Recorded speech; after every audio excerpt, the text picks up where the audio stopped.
ईद से कुछ दिन पहले मुस्तफा अपने अब्बू के साथ मवेशी मंडी गया। वहाँ उसे एक खूबसूरत भूरा मरून रंग का बछड़ा दिखा, जिसकी पेशानी पर सफेद निशान था। मुस्तफा की आंखें खुशी से चमक उठीं। उसने अब्बू का हाथ पकड़कर कहा, अब्बू, मुझे यही चाहिए, यही मेरा दोस्त होगा। शाहू अब उनके घर का हिस्सा बन चुका था। मुस्तफा हर दिन अपने हाथों से उसे चारा खिलाता, उसके सिर पर प्यार से हाथ फेरता और घंटों उसके पास बैठा रहता। शाहू भी जैसे सब कुछ समझता था, चुपचाप मुस्तफा के साथ बैठा रहता। दोनों की दोस्ती दिन ब दिन और गहरी होती गई। जैसे जैसे ईद का दिन नजदीक आया, मुस्तफा ने शाहू के लिए रंग बिरंगे हार खरीदे। वो बड़े प्यार से शाहू के गले में गेंदे के फूलों का हार पहना रहा था। कितना प्यारा लग रहा है ना मेरा शाहू?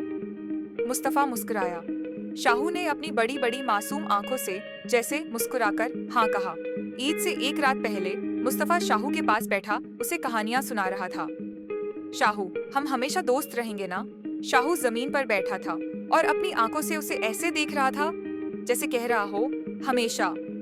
रात को जब सब सो गए, मुस्तफा चुपचाप शाहू के पास गया, उसे गले लगाकर रोने लगा। तुम जा रहे हो ना मुझे छोड़कर? शाहू खामोश था, मगर उसकी आंखों में जैसे हर बात साफ दिख रही थी। सुबह हुई, ईद की सुबह। शाहू आंगन में चुपचाप लेटा था। कुछ लोग उसके पास झुके हुए थे। एक ने उसका हाथ थामा, दूसरे ने पैर और तीसरे के हाथ में छुरी थी। मुस्तफा थोड़ी दूर जमीन पर बैठा जोर जोर से रो रहा था। अब्बू ने मुस्तफा को गले लगाया और नरमी से कहा, बेटा, कुर्बानी सिर्फ जानवर की नहीं होती, दिल की भी होती है। मुस्तफा ने अपने आंसू पोंछे और धीमे से बोला, अगर अल्लाह को शाहू पसंद आएगा तो मैं खुश हूँ।